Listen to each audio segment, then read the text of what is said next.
Welcome to Your Research Business Daily Report, sponsored today and this week by Socratic Technologies. We hope you all had a great weekend.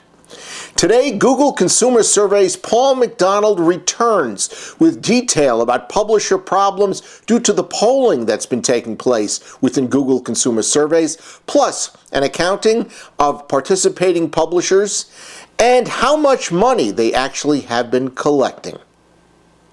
Yeah, so we review every survey that comes in before we actually put it on a publisher site. It's important for us that the quality of the survey is high, that the questions that they're asking are going to lead to data that they can use in their business, that they're not doing things like push polling or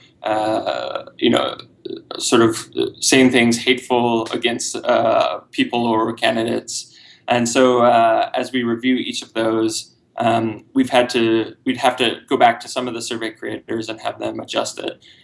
So we tell that to the publishers, but still some want to only allow certain types of questions on their sites.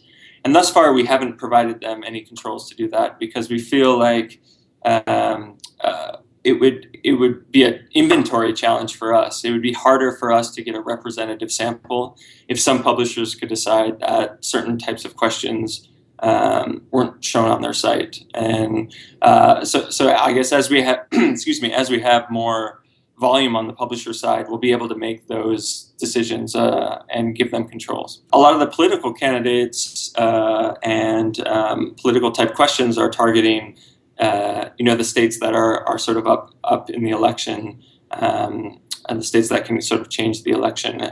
And so we see a lot of that type of targeting. Do you find any pollsters are using Google Consumer Surveys? There are pollsters who are using Google Consumer Surveys, yes. How many publishers do you have now?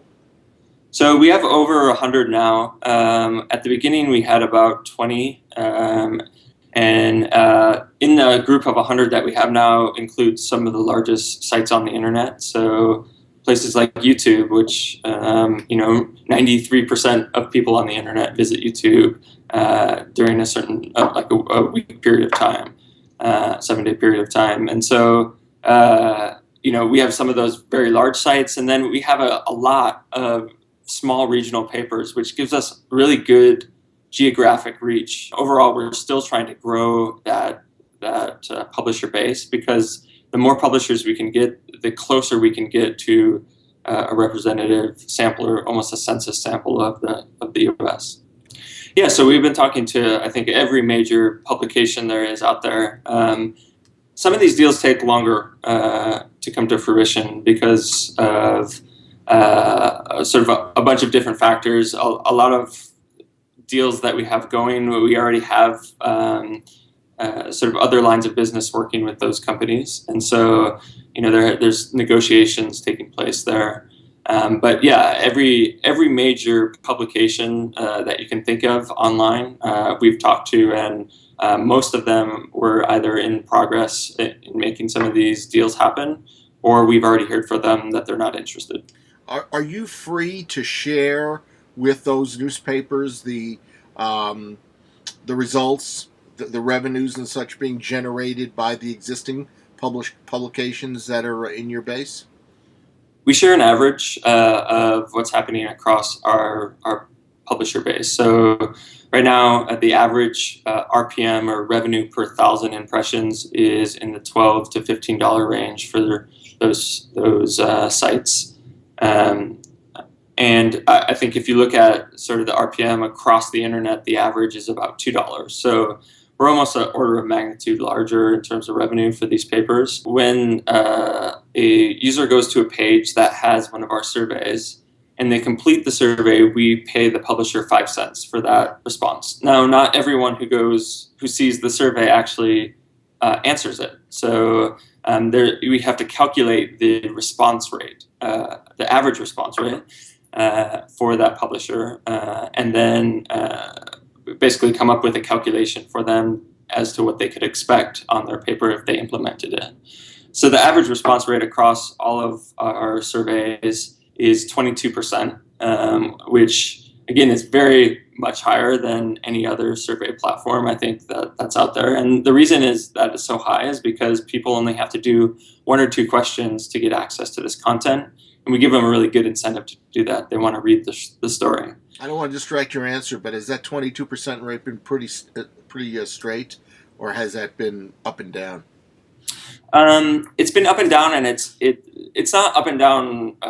The variance is not very high, but what happens is the mix of questions changes the completion rate. So when we have a lot of questions that are harder to complete, open-ended or comparing images or sort of 2-part questions, the response rate goes down. But the overall mix has stayed pretty steady, and the variance in that response rate has remained pretty high. We started when we launched with a response rate of around 16.5%, and that's what we have in our white paper.